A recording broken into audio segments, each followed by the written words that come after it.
राज्यसभेच्या 68 खासदारांची मुदत ही 2024 मध्ये संपणार आहे। मुदत संपणाऱ्या 68 पैकी 60 खासदार हे भाजपचे असल्याची माहिती मिळते। महाराष्ट्रामधल्या 6 खासदारांचा यामध्ये समावेश आहे आणि या 6 खासदारांची मुदत ही 2024 ला संपणार आहे आणि याच राज्यसभेमधल्या खासदारांना भाजप आता लोकसभा निवडणुकीच्या रिंगणामध्ये उतरवण्याची शक्यता आहे।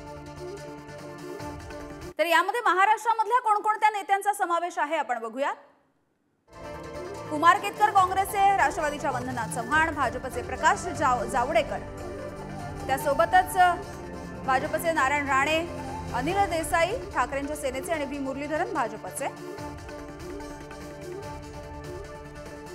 आणि या सगळ्याविषयी बोलूया तर शिवाजी काळे आमचे प्रतिनिधी आपल्या सोबत आहेत। शिवाजी, काय अधिकची माहिती आहे? एकीकडे 68 खासदारांची मुदत संपते मात्र दुसरीकडे लोकसभेसाठी सुद्धा तयारी केली जाते।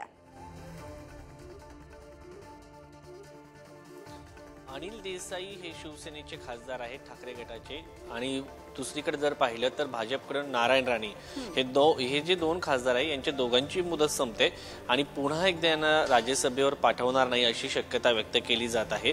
किंबहुना जर आपण पाहिलं तर ठाकरे गटाकडे तेवढं संख्याबळ देखील नाहीये की अनिल देसाई यांना पुन्हा एकदा राज्यसभेवर पाठवलं जाऊ शकतं।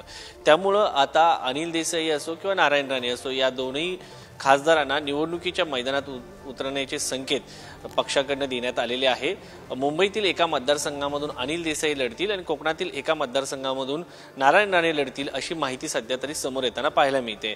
जर आपण पाहिलं तर अनिल देसाई यांच्यासाठी मार्ग खडतर असणार आहे कारण 42 आमदार लागतात एक खासदार निवडून येण्यासाठी। कारण आपण पाहिलं असेल जुलै 2022 मध्ये जी संजय राऊत यांच्यासह धनंजय महाडिक ही निवडणूक झाली होती त्या दरम्यान 42 खासदारांचं संख्याबळ नसल्यामुळे धनंजय महाडिक निवडून आले होते। यांच्याकडे महाविकास आघाडीचा एक उमेदवार पराभूत ठरला होता। त्यामुळे आताच्या सध्याच्या घडीला जर आपण पाहिलं तर राष्ट्रवादी ओमकार वाबळे सुद्धा आपल्या सोबत आहेत, त्यांच्याकडचे सुद्धा अपडेट्स घेऊयात। ओमकार, काय अधिकची माहिती आहे तुमच्याकडे?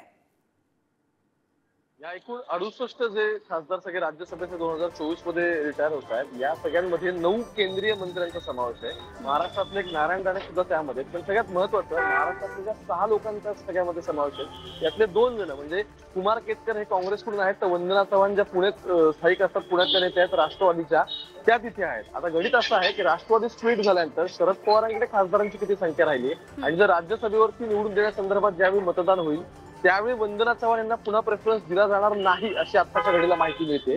वंदना चव्हाण आत्ताच्या घडीला शरद पवारांसोबतच आहेत आणि कुमार केतकर जे काँग्रेसचे आहेत त्यांची सुद्धा टर्म रिपीट होईल अशी शक्यता आता मावळल्याचं समोर येत आहे। अगदी धन्यवाद ओमकार या सगळ्या माहितीसाठी।